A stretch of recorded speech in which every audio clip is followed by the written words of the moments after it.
बरसात में उड़ के बताए हैं माहिर परिंदे, खुले आसमान में तो तिनके भी सफर कर लिया करते हैं। आज मैं आपके सामने जिस इंसान की बात करने वाला हूँ, उस इंसान ने पल पल संघर्ष किया है, पग पग संघर्ष किया है। और जिस इंसान के बारे में मैं आज आपसे बात करने वाला हूँ, आपको बताने वाला हूँ, कहीं ना कहीं आपके लिए बहुत प्रेरणादायक साबित होगा।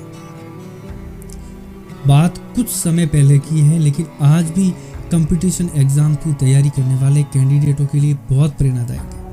वह इंसान बाड़मेर जिले के मोड़का का रहने वाला गिरधर सिंह रांधा। और मुझे खुद को, मैंने 1 साल पहले उनके बारे में सुना था और मुझे बहुत प्रेरणा मिलती है, बहुत ऊर्जा मिलती है उस व्यक्ति के बारे में सुनने के बाद। वह इंसान जिसने नंगे पैर से स्कूल के सफर से लेकर के नौकरी तक का जो सफर था, इन दिनों में इनकी जो परिस्थितियाँ थी बहुत विपरीत थी।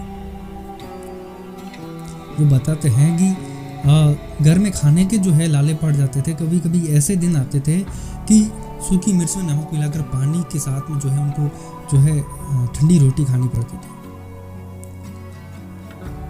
इन दिनों में जो है मुझे गुजर बसर करना भी बहुत कठिन था, लेकिन इन विपरीत परिस्थितियों में भी उस बंदे ने जो है, उस व्यक्ति ने जो है धैर्य नहीं छोड़ा, उससे हिम्मत नहीं आ रही और उसने जिद पकड़ रखी थी कि नहीं, मुझे तो बस कैसे भी करके सरकारी नौकरी प्राप्त करनी है, मुझे एक अधिकारी बनना है।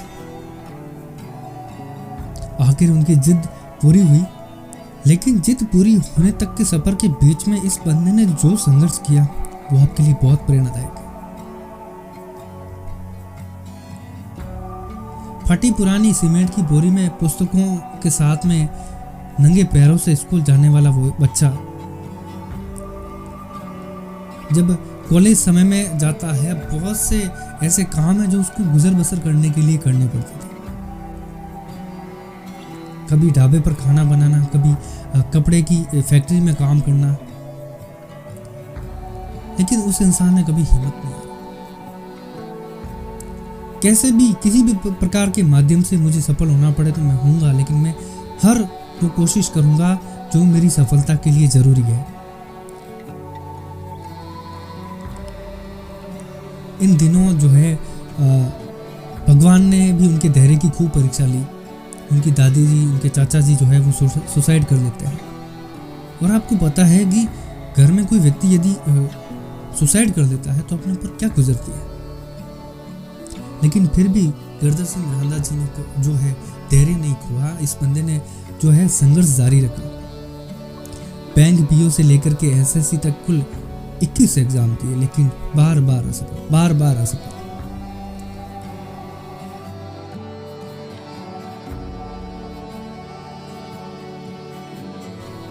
लेकिन असफलताओं ने उनको और ज्यादा मजबूत किया। जब इंसान असफल होता है तो उस असफलता से उस इंसान को कुछ न कुछ सीखना चाहिए। जब वो इंसान बार बार असफल होता रहा, उसने अपने इरादे और मजबूत किए और धीरे धीरे और आगे बढ़ता गया। और इन्हीं असफलताओं के बीच में एक घटना और घटी। इनके जो बड़े भाई थे, जो कि विकलांग थे, उन्होंने भी सुसाइड कर लिया। तो कुछ सालों के अंतर में 4 सुसाइड घर में हो जाना बहुत बड़ी बात थी और इन परिस्थितियों में बने रहना बहुत बड़ी बात थी। जब इतनी विपरीत परिस्थितियां आ जाती हैं, तब इंसान जो है उसमें जो इंसान है वो जीना ही छोड़ देता है। ठीक ऐसा भी इनके दिमाग में आया कि कहीं ना कहीं मैं भी सुसाइड कर दूं, इस जिंदगी में क्या रखा है, मैं भी इसको जो है त्याग कर दूं, मैं भी छोड़ दूं, मैं भी सुसाइड कर दूं। लेकिन जब परिवार के सामने देखा, जब माताजी के सामने देखा, जब पिताजी के सामने देखा, तो इंसान ने और ज्यादा अपने इरादे मजबूत किए और आगे बढ़ते गए। कुछ पंक्तियां जो उन्होंने भी दोहराई थी, उन्हीं पंक्तियों को, और वो पंक्तियां मेरे लिए आज भी ऊर्जा का काम करती है। जब भी मैं नेगेटिव सोचता हूँ, मैं नकारात्मक सोचता हूँ, जब भी नकारात्मकता आपके दिमाग में है, मुझे लगता है ऐसे इंसानों के बारे में सोचना चाहिए जो आपको प्रेरणा देते हैं, जो आपको ऊर्जा देते हैं और जिन्होंने विपरीत परिस्थितियों में अपना धैर्य नहीं खोया।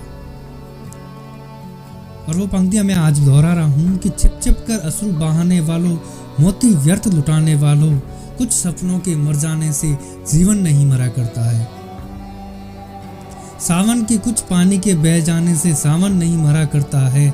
दीपों के बुझ जाने से आंगन नहीं मरा करता है, कुछ सपनों के मर जाने से जीवन नहीं मरा करता है, जीवन नहीं मरा करता है। तो मुझे लगता है कि गिरधर सिंह जी रांधा के बारे में सुनने के बाद में जो है कहीं ना कहीं आपको बहुत बड़ी प्रेरणा मिलेगी और जो नकारात्मकता जो है वो आपके दिमाग में घर नहीं करेगी।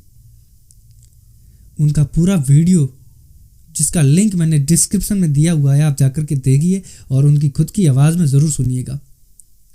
जो ऊर्जा आपको मिलेगी, मैं कहीं ना कहीं कहता हूँ कि 3 महीने तक आपको जो है वो ऊर्जा आपको बनाए रखेगी आपके एग्ज़ाम तक। बहुत बहुत धन्यवाद। जय हिंद, जय भारत।